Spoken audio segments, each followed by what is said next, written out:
What's up guys, mapagpalang araw sa lahat ng MC Taxi at delivery riders. Samahan nyo ako mag-deliver for today's video. Magpapahinga muna tayo bilang MC Taxi rider. Alamin natin kung malakas pa din si Lalamove o hindi na. Papunta na nga tayo sa una natin booking. Sa bahay pa nga lang nakuha ko na tong booking na to. From Malabon Potrero to Socorro, Cubao for 115 pesos at inabot na nga sa akin ni ma'am yung bayad. At bumalik nga ako ng Valenzuela para kunin yung pangalawa natin booking. From Valenzuela to Socorro, Cubao din yung booking na to. Same shipping fee for 115 pesos. Para sa mga hindi nakakaalam, pwede nga pala mag-double booking kay Lalamove. At pagkarating ko nga ng Cubao, bigla namang umulan. Pero okay lang yun dahil ginawa namang 120 pesos ni sir. At hindi nga kalayuan na deliver na rin natin tong pangalawa natin booking. Papuntang Cubao pa nga lang, meron ka na agad 235 pesos. San ka pa? At maya maya nga lang, kumuha na rin ako ng booking papuntang Marikina. 150 pesos na nga yung binigay sa akin ni ma'am kahit na yung shipping fee 113 pesos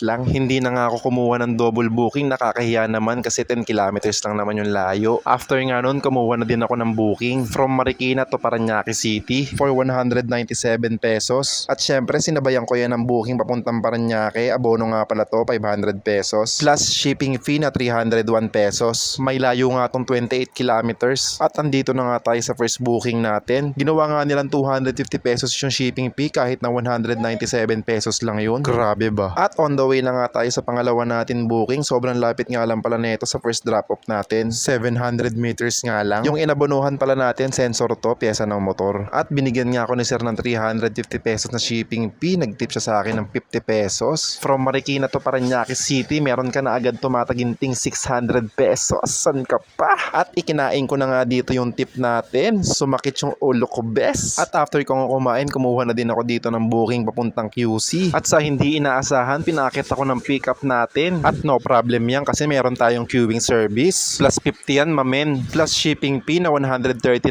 pesos. So meron na tayong 189 pesos. At paglabas nga natin ng condominium, biglang may tumunog. Papuntang QC na naman. Kaya masasabayan natin yung first booking natin. For 150 pesos, sabi nga ng sender, papatagdagan niya na nga lang daw dun sa may receiver. From Parañaque to QC for 22 kilometers. Since wala naman traffic, nakarating agad ako sa first drop off. Ginawa nga 200 pesos ni ma'am. Salamat ma'am at may tip na naman tayong 11 pesos. Maganda nga sa Lalamove, pwede mo sabayan ng double booking lalo na pag long ride. Kaya nagdi-deliver muna tayo kasi mas maaga natin may hit yung quota natin. Hindi katulad pag MC Taxi, kay tatambay ka muna sa gilid at maghihintay ka ng panibagong booking. After nga nun, papunta na tayo sa last drop off natin dito sa may Santo Cristo QC. At tinaabangan na pala ako ni sir sa labas. Nagbigay nga siya sa akin ng 160 pesos, nagtip siya ng 10 pesos. Salamat sir, napakabuting tao mo. Char. At dahil lobat na nga tayo at hindi ko nadala yung power bank natin, magpapahinga muna ako at uuwi na. At nanibago nga ako sa mga kinikita ng mga Lalamove rider ngayon. Depende na lang din talaga kung masipag ka. At pag nag-double book kayo, make sure lang na nagpaalam kayo sa client nyo kung ayaw nyong masampal. Char. Alas 4 na nga tayo ng hapon bumiyahe at natapos tayo ng alas 10 ng gabi.